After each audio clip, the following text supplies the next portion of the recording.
It is Thursday, January 6th. Welcome to the Sunrise Show. Rod, we just mentioned at the very top there, at the first headline, you're calling for more rain today, at least at times. Yeah, it's a crazy weather day. I think you'll find it to be that way because on the one hand, we're looking at record temperatures. It's already a record-tying morning in Astoria, where right now the temperature is 63 degrees and we're in the 50s in Portland. You can see the rain. It does break up, starting to break up around Salem and down to Eugene. And all this is going to be lifting up to the north today. So a lot of us will get some breaks in the rain eventually. You folks up in Longview, you might end up being in that rain area all day long. Here are those temps. Astoria's actually cooled to 62, but they were at 63, and that ties the record. Portland's at 55. Our record today is 57, so we could tie or break that. So very mild outside, currently 55 degrees. To the bus stop we go. The rain this morning, 54 degrees out the door. And then some breaks in the rain, some dry breaks, I'll call it, 56 at noon, 55 later today. Winds are breezy out there. Snow level 6,500 feet. Right now it's raining and 38 degrees at Timberline Lodge. Back to you. Rob, thank you. That wet weather is starting to damage roads and cause landslides here in the metro area. One trouble spot is on the west side of the St. John's Bridge.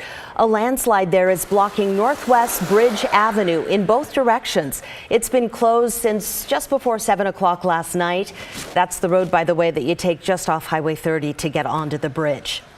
Crews have cleared another landslide which closed a portion of the historic Columbia River Highway near Vista House. It was closed for a few hours overnight. This was about 3 miles east of Corbett. We'll certainly keep an eye on all the closures throughout the morning here on Sunrise and let you know about any more changes. Now to the latest with coronavirus, because there's promising news for those trying to get a COVID test. Both Oregon and Washington are preparing to distribute thousands of home tests in the next coming days. So in the meantime, healthcare providers are sharing some advice for anyone who's been trying to get tested lately but can't. Catherine Cook has the details. If you need a COVID test, no doubt you're familiar with the lines. You know about the waiting. You've heard "we're all out" multiple times. Clearly, getting a COVID test is hard right now. And that really, speaks to the transmissibility of this virus and the number of people who are getting infected so rapidly. Dr. Katie Scharf is Chief of Infectious Disease with Kaiser Permanente Northwest. Given the circumstances, she suggests if you have COVID symptoms, don't depend on a test to confirm a diagnosis, especially if it means waiting several days for one. Sore throat, muscle aches, runny nose, fevers, and you can't get access to a test. I think you need to presume that you are a positive and isolate as such. She's not alone. Health officials with OHSU shared similar advice when severe weather impacted testing sites. First advice is if they're symptomatic, stay home and quarantine. Assume that you are positive and, keep yourself safe and others safe. Testing relief may be on the way. On Wednesday, Washington Governor Jay Inslee said the state received 800,000 at-home COVID tests and is expecting another 2 million this week. They plan to provide the tests through schools and local health departments, focusing on underserved communities. To make it even easier to get a test, Washington is partnering with Care Evolution and Amazon to deliver COVID tests right to families' homes. The state says a web portal should be up and running within the next 2 weeks. More tests are arriving in Oregon, too. On Tuesday, the Oregon Health Authority received nearly 200,000 home test kits and are expecting weekly shipments all month. The state plans to distribute them as soon as Friday, focusing on frontline healthcare workers and K-12 schools. They'll work with local public health authorities to distribute more tests, noting they don't have the capacity to individually send out tests. Catherine Cook, KGW News. That demand for tests continues as case numbers are skyrocketing in Oregon. The state set another record for number of new COVID cases reported in a single day. Wednesday's daily report from the Oregon Health Authority included more than 6,200 new cases. That follows Tuesday's report that featured more than 4,500 new cases. So altogether, that's more than 10,700 new COVID cases reported in Oregon in the span of just 2 days. Hospitalizations are not rising anywhere near as quickly, but the Omicron variant is considered extremely transmissible, so hospital numbers are still going up slightly. Wednesday's health report from the Health Authority showed 523 people in Oregon hospitals right now with COVID. That's up from 510 the day before. Well, with shortages of healthcare workers across the country, Oregon Congresswoman Suzanne Bonamici spoke with students entering the healthcare industry at Pacific University. She says she supports things like Pell Grants and public student loan forgiveness to get more people interested in higher education, especially healthcare. She says the crippling debt holds a lot of students back, as well as the economy. And she said two things are needed. One, short-term relief and more affordable higher education in the long term. Kyla Siemens is a second-year physician's assistant student. She says she almost considered postponing school because of how expensive it is. I think if the federal government could cancel some of our student debt that, has become immense, would be incredibly helpful and would make people more inclined to pursue their passions. Bonamici also said it's important the healthcare workforce is diverse and it should reflect the community they serve. Well, it is slow going, trying to get through the backlog of Oregonians who need rent assistance. The state has tens of millions of dollars that it still hasn't handed out.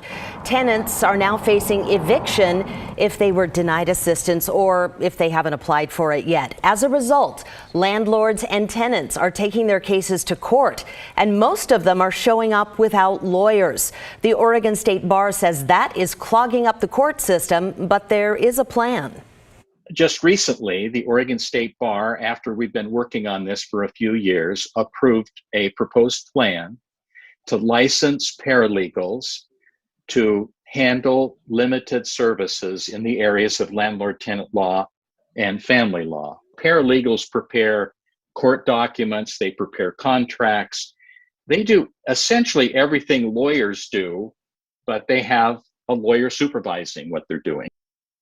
Senior Judge Dan Harris says paralegals licensed under this program would be covered by malpractice insurance and they'd be cheaper.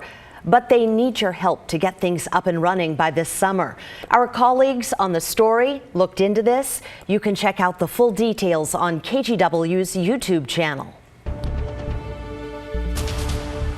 About an hour from now, President Biden will address the nation as part of today's events commemorating the one-year anniversary of the January 6th riot at the U.S. Capitol. It was on this day a year ago that a huge crowd of loyal Trump supporters took over the Capitol building in an effort to overturn then-President Donald Trump's defeat in the 2020 U.S. election. Former Vice President Mike Pence and Washington, D.C. lawmakers were forced to hide that day as rioters ransacked their offices and their desks and chanted threats of violence. More than 700 people have been arrested and charged since that day, and the U.S. Attorney General vows to continue following the facts wherever they lead. The Justice Department remains committed to holding all January 6 perpetrators at any level accountable under law. The new Capitol Police Chief says his department is better prepared now than it was on this day a year ago. Changes since then include better training, more barricades around the Capitol, and streamlining the chain of command to call in reinforcements like the National Guard if it's needed. All right, let's talk about the weather again, because ski resorts were finally able to reopen late this week after some spots in the mountain got nearly 5 feet of snow since the weekend. It's already looking to be a pretty good ski season for all the resorts in the Cascades. Meadows, Timberline, and Ski Bowl had to close Tuesday because of those whiteout conditions that forced Highway 26 to shut for more than 24 hours. They're back open now, and even though they opened for the season just less than a month ago, Meadows has 230 inches of snow. Jeez. In the past 2 days alone, they've gotten 2 feet. Dave Tragathon with Meadows says the closure meant a couple of thousand skiers and boarders weren't able to hit the slopes. This is La Nina, and a lot of times with La Nina, it can start December like this, and we may not see the mountain, which normally you would see behind me, until we get into late January or February. We opened on the 13th of December, and on December 6th, we didn't have anything on the ground, and it just came in like a lion, and it has not stopped. All this snow, also great news for our snowpack levels and water levels for the spring. Let's bring in Rod Hill now. Snow in the mountains, rain down here. Now with that, actually today it's rain on the mountain and rain down here. So warm. don't go up there today unless you just want to get soaked. It's 38 degrees at Timberline Lodge right now. So part of the story today is this big push of warm air that's come in. Snow levels are at least 6,500 feet this morning. It's all rain over the Coast Range, all rain over the Cascade Passes. The gorge is a spot that's still sitting right now after warming up yesterday. Hood River's at 32 right now, reporting some light snow. But you folks in the gorge will be warming into the 40s today, and you should get a pretty quick warm up, I think, in just the coming couple of hours. So with that said, the bigger story, I think, today is the flood watch in green, all of western Washington and Oregon. The red color has just popped up on the warning map. That's actually a high wind warning for a weather system coming in tonight into tomorrow morning. Some possible 65-mile-per-hour winds along the Oregon coast. In particular, we're watching closely rivers coming out of the Coast Range. They have all that snow. So with the warm weather, you got the snow melt runoff and, of course, the rain hitting area rivers. So the latest is, I just looked, is the Nehalem at Vernonia will be cresting around the 12-foot flood stage overnight tonight, about 4 o'clock Friday morning. The Wilson and the Tillamook expected to crest at this point a foot above flood stage, and that will come sooner. That will come at 4 o'clock today. Of course, landslides also a concern. And the river levels, something that are developing. We'll be watching carefully. I'm not seeing anything overly alarming projection-wise right now. Here's the solid rain. It does break up when you get down around Salem to Eugene. So the rain area itself, Futurecast shows that lifting this morning up primarily north of Portland in terms of the heavier rain. So there will be some rain breaks from Portland to the south today. These are current temperatures. 62 in Astoria. Just really catches your eye. Portland 56, maybe warmer. The record today is 57. Right now we're in the mid-50s. We'll still be in the 50s overnight tonight with the rain coming in with tomorrow's cold front. By tomorrow evening, we're totally dry, and then we're totally dry Saturday, Sunday, Monday, Tuesday, Wednesday. So really, I think in terms of all this driving rain, that madness should end around lunchtime tomorrow. Oh, we will be ready. Looking forward to that weekend, Rob. Thank you. Still ahead on Sunrise, a new addition to Portland's coffee scene. And in a crowded lineup, it's using cinema to try and stand out. Coming up at 5:15, we'll pay them a visit and see how it's going. Plus, what happens if you get stranded at the airport, especially if it's not even your fault? Coming up after the break, our Verify team looks at the compensation you could get if you can't board.